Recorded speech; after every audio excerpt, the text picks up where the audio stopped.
Assalamualaikum warahmatullahi wabarakatuh.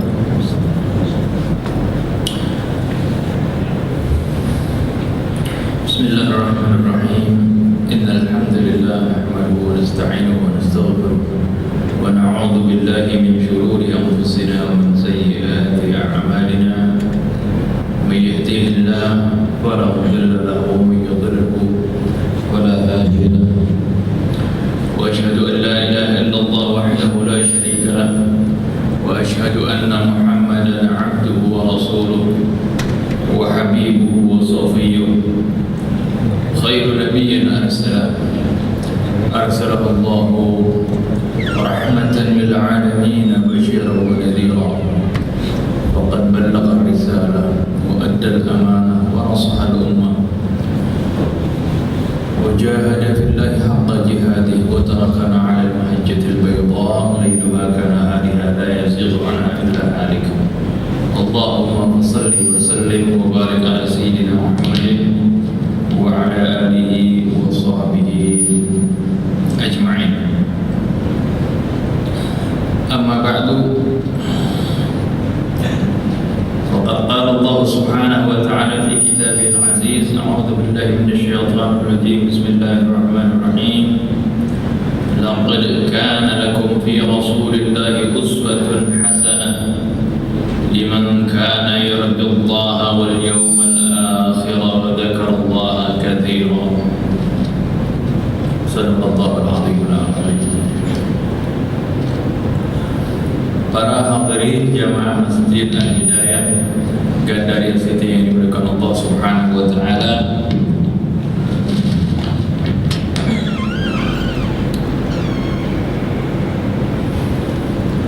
Alhamdulillah wa syukurillah, kita panjatkan puji syukur kita kepada Allah Subhanahu wa taala yang mana di siang hari ini setelah kita melaksanakan kewajiban kita salat zuhur berjamaah, kita masih diberikan kesempatan untuk sama-sama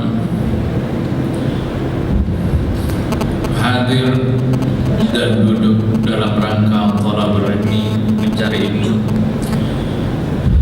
mencari keridhaan Allah Subhanahu wa taala. Semoga segala amal ibadah kita diterima oleh Allah Subhanahu wa taala. Para hadirin jemaah Masjid Al-Hidayah Gandaria City yang dimuliakan Allah Subhanahu wa taala, melanjutkan pembicaraan kita 2 hari yang lalu mengenai keistimewaan, khususiyah, ciri khas daripada syariat Islam, yaitu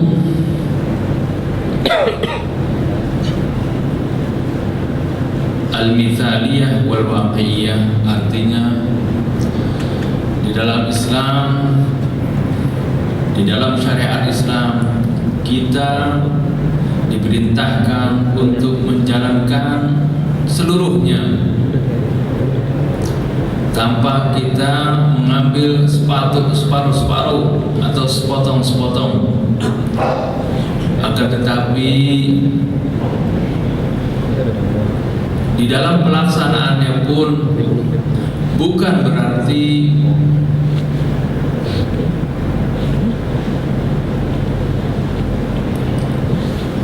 kita semua orang harus menjalankan secara maksimal, ideal, ya. Allah Subhanahu wa taala yang menerapkan syariat ini, yang mengajarkan syariat ini, Maha mengetahui dengan kondisi dan situasi tiap-tiap hambanya. Tidak semua manusia umatnya Rasulullah SAW mempunyai taraf ketakwaan seperti Rasulullah SAW.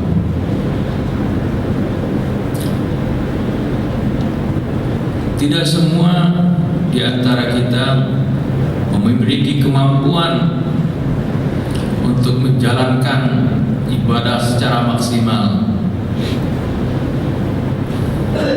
Oleh karena itu, di dalam Islam ini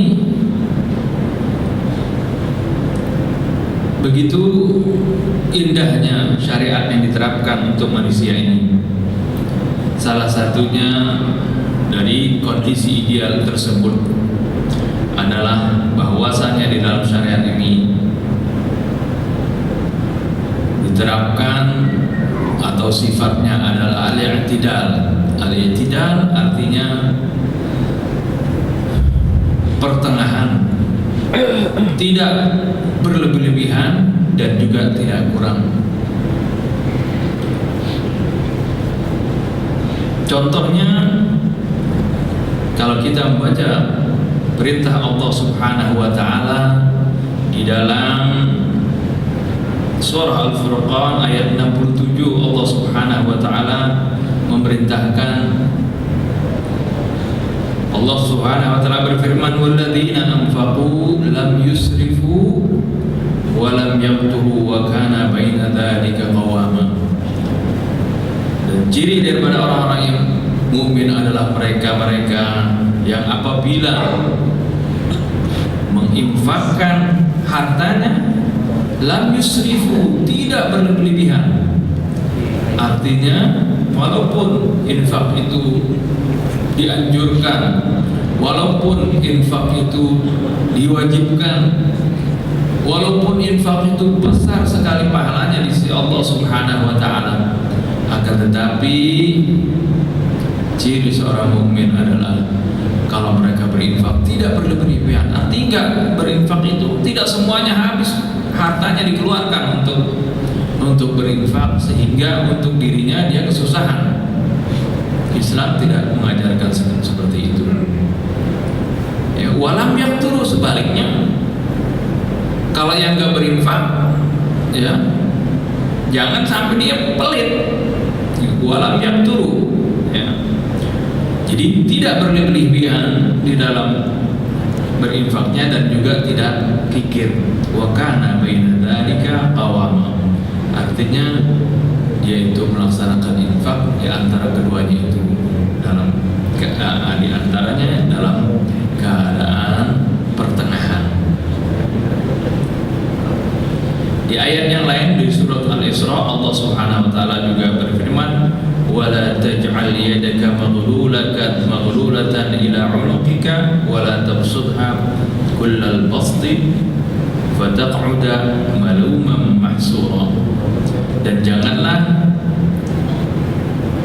kamu letakkan tanganmu terbelenggu pada lehermu.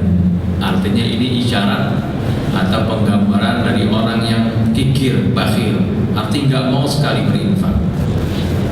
Atau dengan kata lain, janganlah kalian pelit.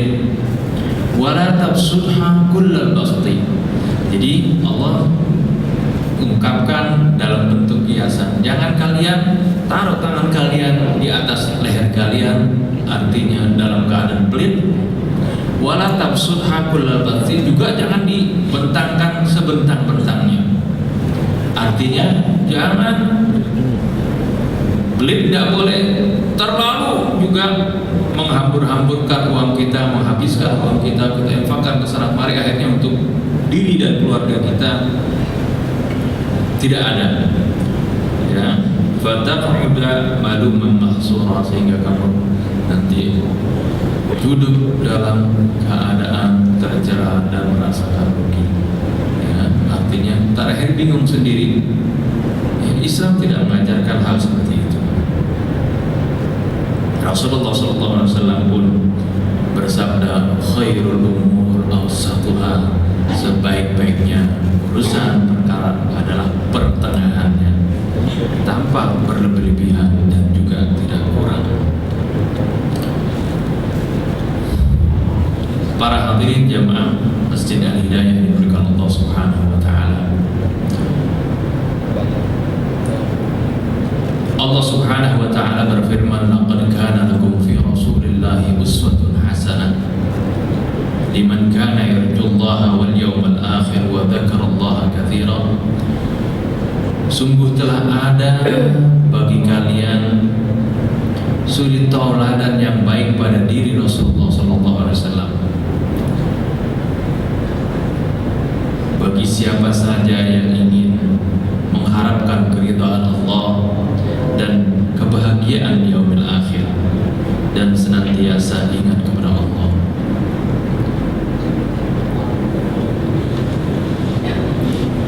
Syariat yang diturunkan oleh Allah Subhanahu wa taala di dalam Al-Qur'anul Karim, kita diperintahkan untuk menjalankannya sepenuhnya. Akan tetapi di dalam pelaksanaan tersebut, ya, kita pun mencontoh bagaimana Rasulullah SAW melaksanakannya. Salah satu contoh tentang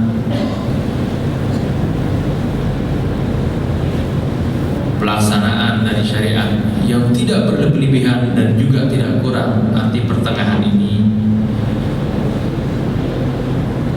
diceritakan dalam suatu hadis. Pernah ada 3 orang dalam hadis Bukhari dari sahabat Anas radhiyallahu anhu mengatakan ada 3 orang atau 3 kelompok orang gitu. Dia datang bertanya-tanya ke rumah istri Nabi kita Muhammad SAW, menanyakan tentang bagaimana sih sholat Nabi, bagaimana sih ibadahnya Nabi Sallallahu Alaihi Wasallam. Ya, disebutkan dari sahabat Anas, ja'a salah satu rahtin ila buyuti azwajin Nabi Sallallahu Alaihi Wasallam. Ada 3 orang datang ke rumah istri-istri Nabi menanyakan, ingin tahu, menyelidiki bagaimana sih ibadahnya Rasulullah SAW. Dia pengen ikutin. Kemudian diceritakanlah oleh istri-istri Nabi tentang ibadahnya Rasulullah SAW yang begitu kuat ibadahnya, yang baik dalam sholatnya, puasanya dan sebagainya. Kemudian ketiga orang ini merasa, aduh, kalau begitu ibadah saya ini belum apa-apanya dibandingkan Rasulullah SAW. Kan kita diperintahkan untuk mengikuti Rasulullah SAW. Kalau begitu, salah satu di antara ketiga orang tersebut berjanji, kalau begitu saya akan puasa setiap hari, ya. Kemudian sahabatnya yang satu lagi berjanji, bertekad, kalau gitu saya akan bangun malam setiap hari, setiap malam. Kemudian orang yang ketiga mengatakan, kalau begitu saya akan terus-menerus beribadah dan saya tidak akan mendekati istri saya. Artinya ketiga-tiga orang ini akan meluangkan waktunya full untuk beribadah kepada Allah, dalam arti ibadah makhluknya, ibadah ritual, ya, seperti itu. Akhirnya dilaksanakan dia, karena memang ketiga orang ini telah bertekad dengan kuat. Dilaksanakanlah tekadnya itu. Akhirnya istri-istri mereka ini merasa heran, kok suami saya kok jadi berubah begini, nggak mau mendekati kami nih. Akhirnya para istri berembuk yang ngalamin seperti apa yang dialami masing-masing temannya ini, kemudian mengadu kepada Rasulullah SAW, menceritakan apa keadaannya sekarang istrinya ini, suaminya kok mereka begitu giat beribadah sampai meninggalkan kami, nggak ngurusi kami, nggak menyentuh kami, seperti itu. Jadi full waktunya digunakan untuk ibadah. Lalu Rasulullah SAW dan ketiga suami tadi dipanggil. Ini orang-orang yang telah bertekad untuk meluangkan waktunya semuanya untuk ibadah. Kemudian dikatakan oleh Nabi, antum alladzina taquluna kadza wa kadza, kaliankah yang telah mengatakan begini dan begitu? Maksudnya berjanji, bertekad seperti yang diucapkannya tadi. Kemudian mereka menjawab, iya ya Rasulullah, memang saya ingin bertekad seperti itu. Saya ingin ibadah saya melebihi dari yang biasa saya lakukan. Rasulullah SAW kemudian menyebutkan dengan memarahi mereka. Dia bilang, sungguhnya aku ini adalah orang yang paling bertakwa di antara kalian. Inni atqakum wa asya'u lillah wa asya'akum lillah. Sungguhnya ini aku adalah orang yang paling takut dan paling bertakwa kepada Allah Subhanahu wa taala. Walakinni asumu wa uftir. Akan tetapi aku terkadang puasa, terkadang aku tidak puasa. Wa aqumul laila wa anam. Aku juga bangun malam dan juga aku tidur. Wa atazawwajun nisa, dan aku pun berkumpul dengan istri, artinya beristri. Faman raghiba an sunnati falaysa minni. Barang siapa yang tidak suka pada sunnahku, maka dia bukan dari golonganku. Inilah yang dicontohkan Rasulullah. Tidak berarti seorang katanya mau paling bertakwa, yang paling benar misalnya, yang paling soleh, hidupnya selalu misalnya beribadah, meninggalkan istrinya, meninggalkan beramal, meninggalkan mencari rezeki. Bukan seperti itu. Rasulullah SAW saatnya berpuasa, saatnya bangun malam, saatnya tidur, saat sedang gurau dengan istrinya, saatnya berkumpul dengan istrinya, berkumpul. Jadi tidak berlebih-lebihan. Demikian pula di dalam Islam mengazab diri kita, menyiksa diri kita, membebani diri kita dengan sesuatu yang kita tidak mampu. Idealitas di dalam Islam, keidealan dalam beribadah, keoptimalan kita di dalam beribadah dapat dilaksanakan, dapat dicapai dengan cara yang menyenangkan, dengan cara yang sedang-sedang, tidak dengan cara penyiksaan diri.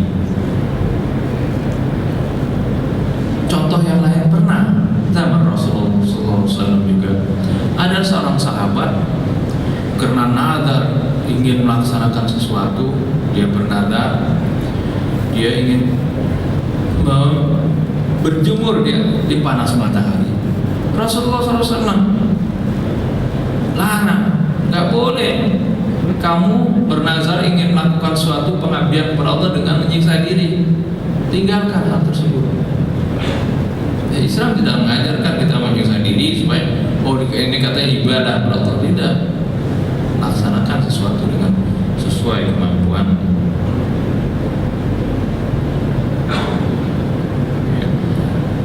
Juga contoh lain terdapat juga di dalam Sahih Bukhari dari sahabat Anas radhiyallahu anhu.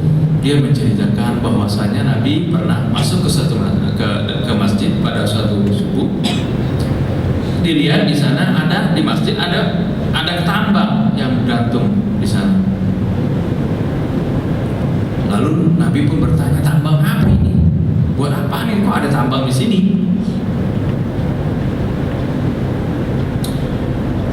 Terus sahabat-sahabat yang lain yang mengetahui hal tersebut menjawab, ini tambang milik Zainab ya Rasulullah. Dia kalau beribadah, semalaman dia beribadah. Kalau dia kecapean, dia pakai tambang ini dia ikat badannya, ya, atau dia pegangan kepada tambang ini. Terus Rasulullah SAW mengatakan, lepaskan tambang itu. Liyusalli ahadukum nasyatahu. Hendaklah setiap kalian itu kalau sholatlah sesuai dengan kondisi kuatnya pada saat dia kuat sekuatnya. Fa idza fatara falyakun. Kalau dia sudah lemah, sudah duduk dan tidur, tidak usah dipaksakan. Itulah syariat Islam tidak memerintahkan seorang itu menyiksa dirinya di dalam hal beribadah sampai ya dirinya celaka misalnya.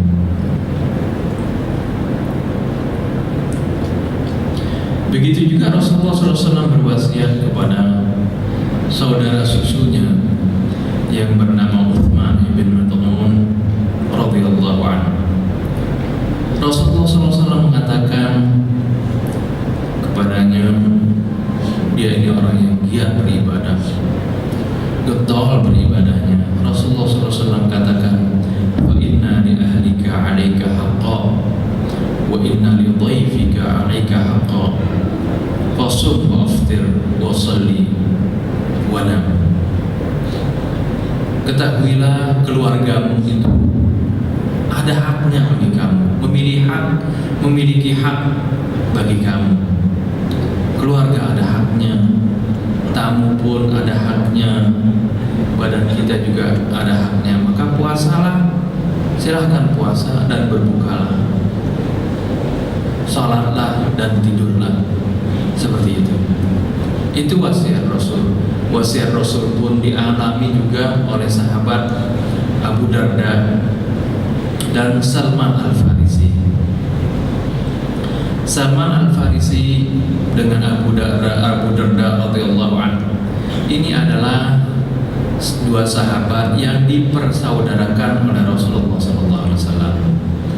Pada suatu ketika sahabat Salman radhiyallahu anhu berkunjung ke rumah Abu Darda.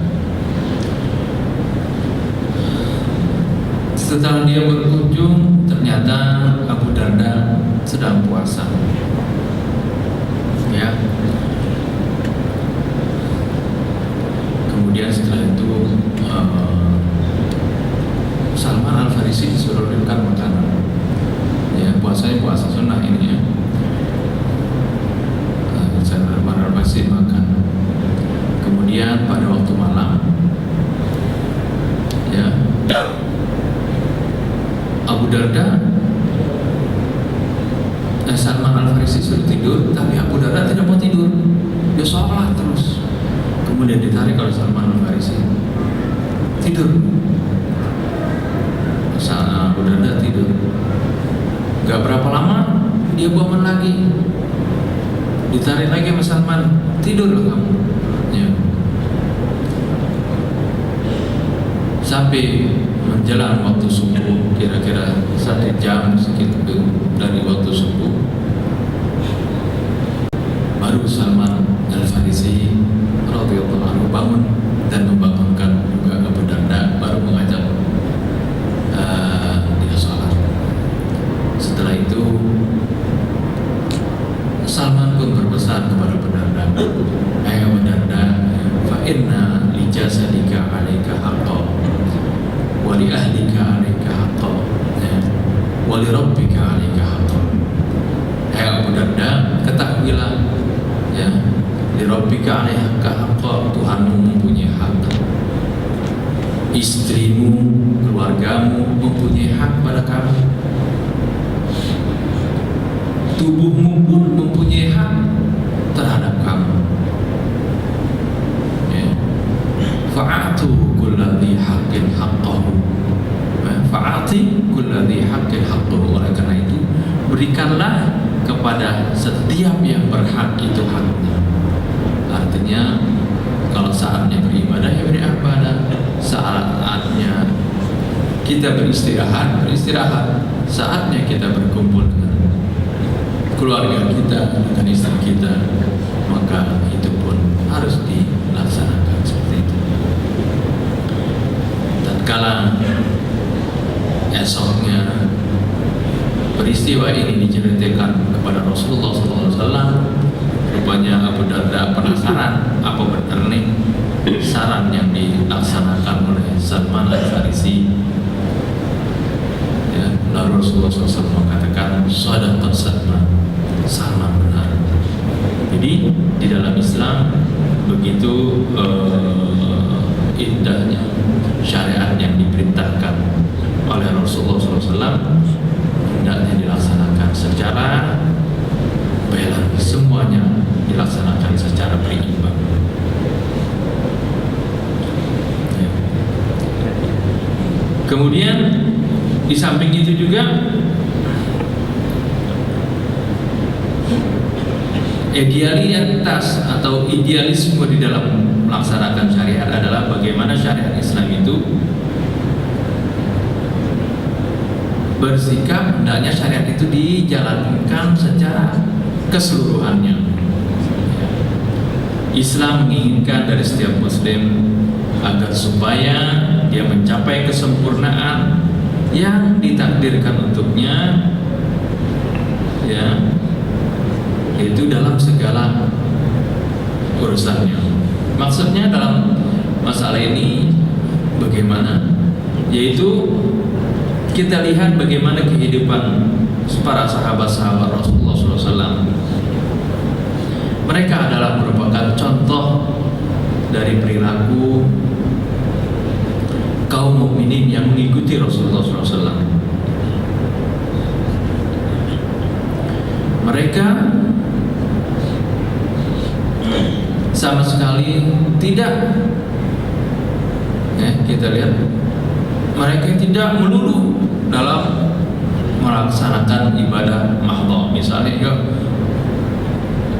mereka selalu saja di masjid, arti tidak keluar-keluar seperti itu.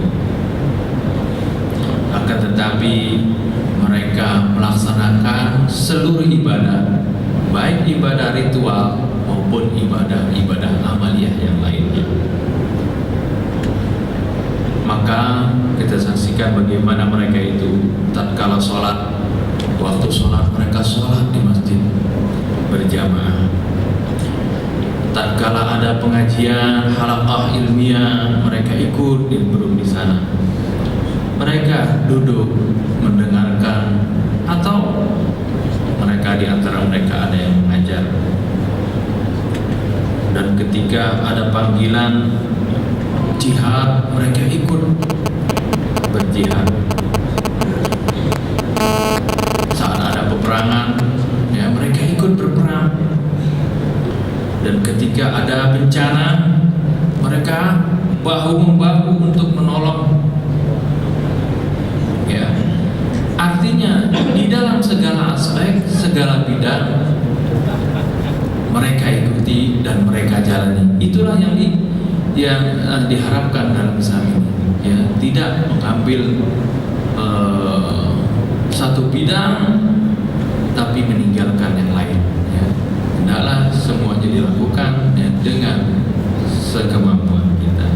Yang terakhir, bagaimana firman Allah Subhanahu wa taala yang memerintahkan ittaqullaha haqqa tuqatih, bertakwalah kalian sebenar-benarnya takwa, dengan sebenar-benarnya takwa. Kemudian ada yang lain, ada ayat yang lain yang mengatakan ittaqullaha mastata'tum, bertakwalah kalian sesuai kemampuan kalian. Apakah kedua ayat ini bertentangan? Ayat Al-Quran satu sama lain tidak ada yang bertentangan. Jadi masing-masing itu saling menafsirkan, menjelaskan satu sama lain. Yang pertama tadi ittaqullaha haqqa tuqatih, bertakwalah kalian kepada Allah dengan sebenar-benarnya takwa. Dan ayat yang lain mengatakan ittaqullaha mastata'tum, bertakwalah kalian sesuai dengan kemampuan kamu. Maksudnya bagaimana? kita diperintahkan oleh Allah Subhanahu wa taala untuk menjalankan ketakwaan ya, dengan sebenar-benarnya, tapi sesuai dengan kemampuan dan kondisi masing-masing. Karena setiap orang ya memiliki fisik, memiliki kemampuan, memiliki kondisi yang berbeda-beda. Enggak setiap orang sama. Oleh karena itu ya jangan samakan, oh ada orang yang kuat, dia waktunya luang, dia bisa sholat malam lama ya, waktunya kena luang. Terus kemudian ada orang yang kena siangnya sibuk, capek, dia paling bisa 2 rakaat saja. Itulah yang dilakukan. Jadi ini dilakukan sebenar-benarnya ketakwaan semampunya dia. Jadi jangan kemudian mana yang lebih utama. Ya nanti di sisi Allah lah yang akan menilainya. Jadi jangan kita anggap oh ini mah salatnya dikit, melihat salatnya banyak, seperti itu. Ya, dalam hal kewajiban hendaknya jangan sampai ditinggalkan. Itu yang tidak bisa ditawar-tawar. Insya Allah nanti dalam pertemuan berikutnya akan kita jelaskan tentang realita di dalam melaksanakan ibadah. Bagaimana harusnya seperti itu. Ini saja yang dapat saya sampaikan, mudah-mudahan bermanfaat. Billahi taufiq wal hidayah. Wassalamualaikum warahmatullahi wabarakatuh.